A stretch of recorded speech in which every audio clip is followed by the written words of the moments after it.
Most of my earliest memories of church don't have anything to do with religious education. They all happened in worship. I remember the day that it was my turn to light the chalice, and what an honor it felt like to stand in front of the congregation and kindle the flame of this symbol of our faith. Whoever was leading read a couple sentences about who I was, and then I reached up, and I was shorter then, so I really reached up, and I lit the candle as we spoke together the words that we said each week. May the flame in this chalice kindle within us the warmth of compassion, the glow of love, the fire of commitment, the light of truth. I think they still say those same words each week. My mom is nodding, so we know it's right. Those words always bring me back to the little sanctuary in Minnesota where I first learned about the meaning of the chalice and the meaning of our faith.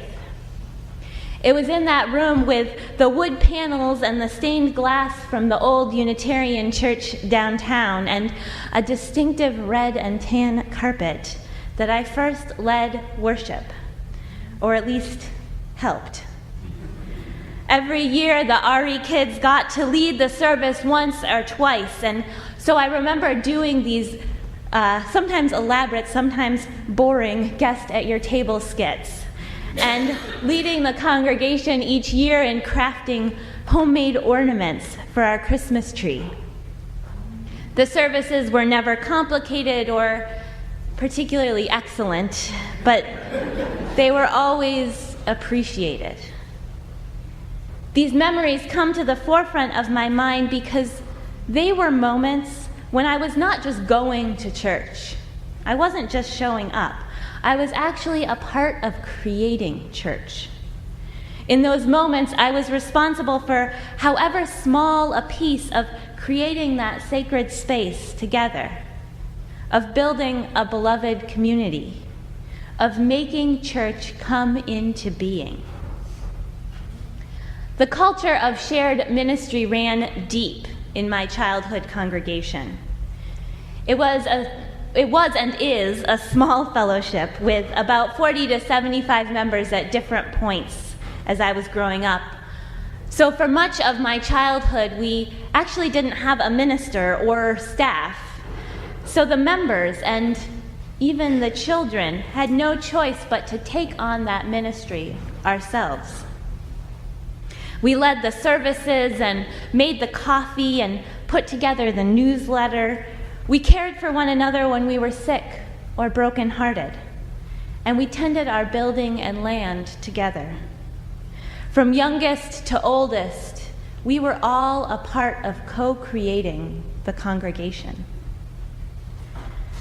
It was a powerful experience for me to grow up in this community of faithful co-creators, and though you might not expect it, was a deep part of my call to professional ministry. As I was exposed to more and more of Unitarian Universalism, I found that my experience of shared ministry as a child was unique and beautiful in many ways, and it had its limits.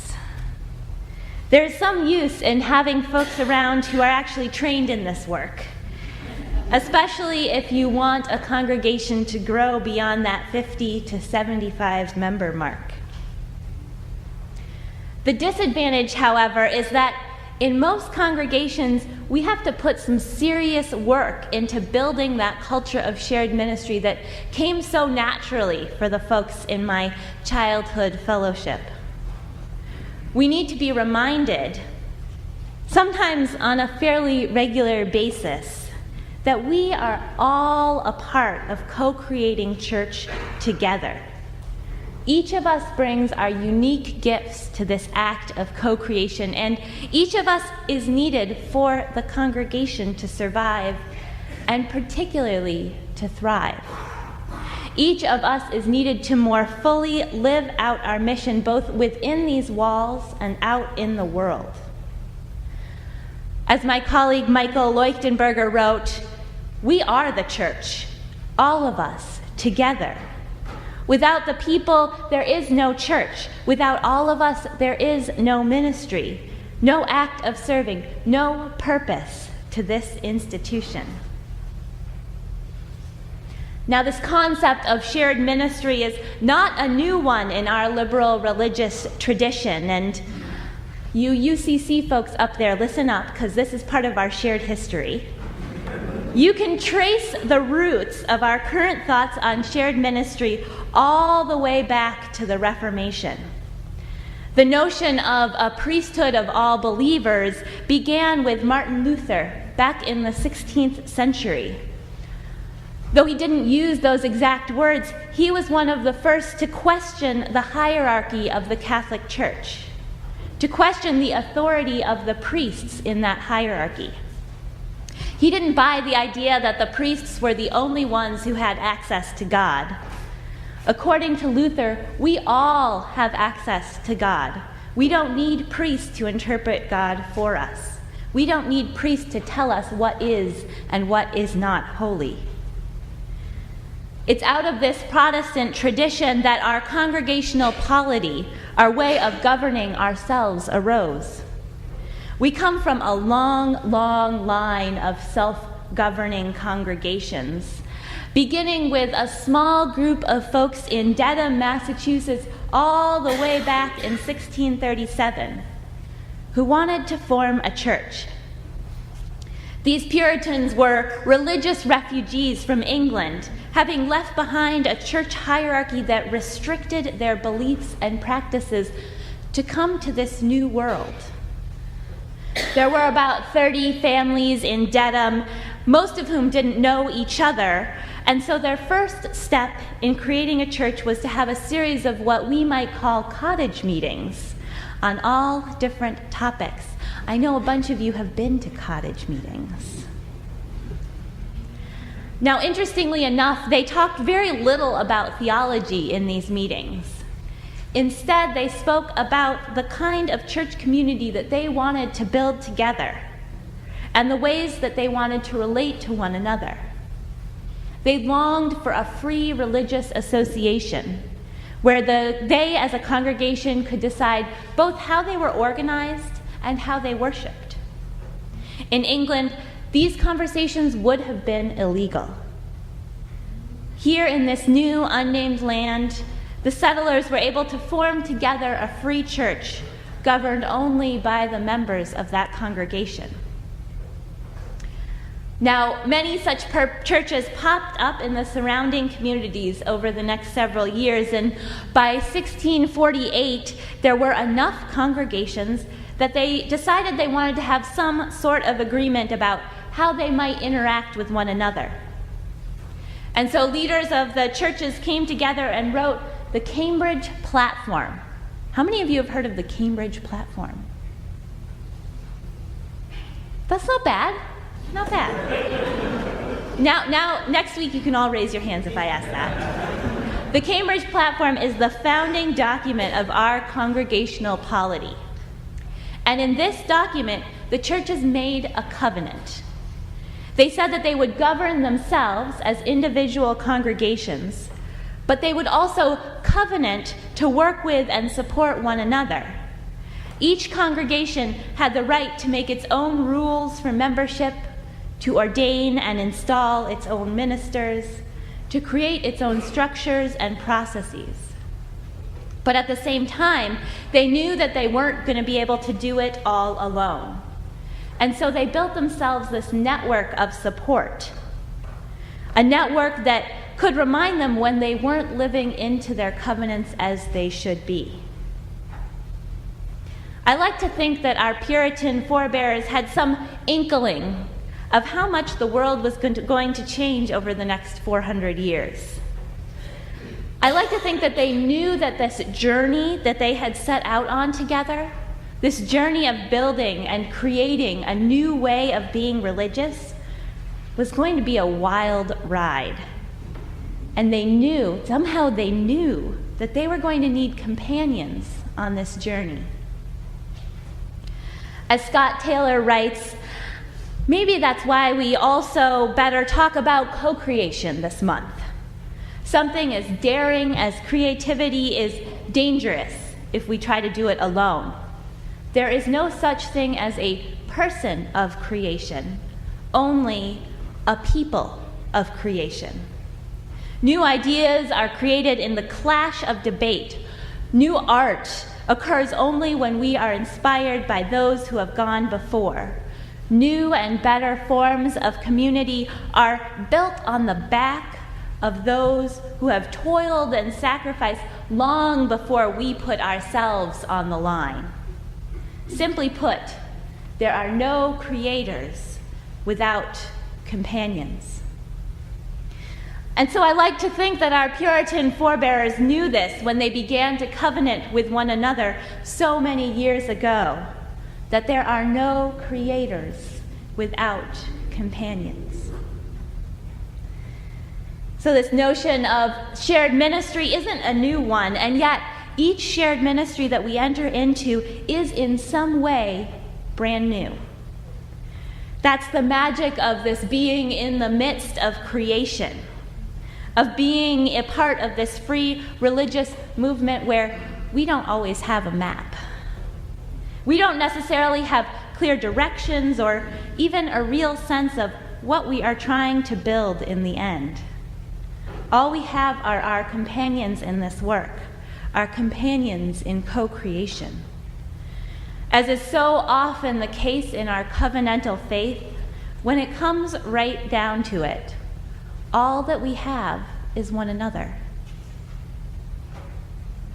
This afternoon, I'll be formally installed as your minister.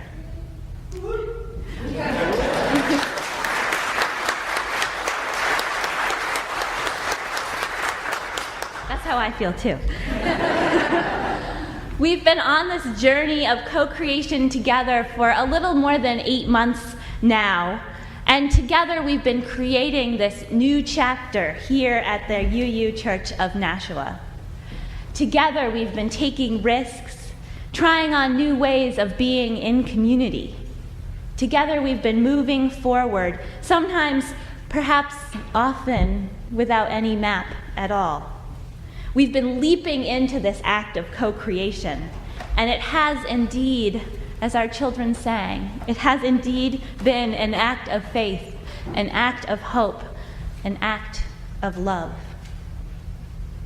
And we've needed one another each time we've taken a leap. Now, it's not uncommon for congregations to think that a new minister will solve all of their problems, will single-handedly lead them into the future. There's this assumption that the young minister will bring in new young members, and the minister that's particularly good with conflict will resolve all the congregation's conflict, and the good pastor will care for everyone in the congregation. But not only does the world simply not work that way, it also isn't the way our faith works. We're not a faith of lone rangers.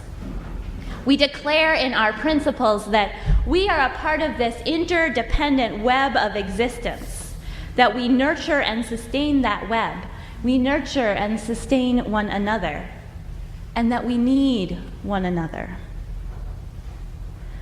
And so I need you. I need each and every one of you to co-create this beloved community.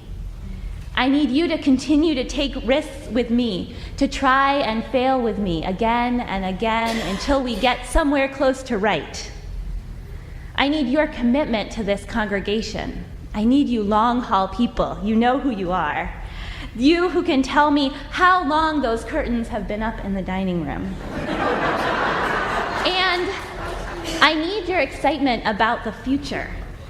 I need you folks who are brand new here to remind us that there's always more than one way. I need your questions, your vision, your love. As we continue together on this shared ministry, I need you, all of you, to choose to bless the world with me, to be my companion, to be companions to one another as we create this world that is yet to be, this world that we dream about. As Rebecca Parker writes, the choice to bless the world can take you into solitude. More, the choice will draw you into community. The endeavor shared, the heritage passed on, the companionship of struggle, the importance of keeping faith. That life of ritual and praise, the comfort of human friendship, the company of earth, the chorus of life welcoming you. None of us alone can save the world, she says. Together, that is another possibility waiting. As companions in co-creation in the years to come, may we be a blessing to one another and to our world. May it be so.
Embrace creation,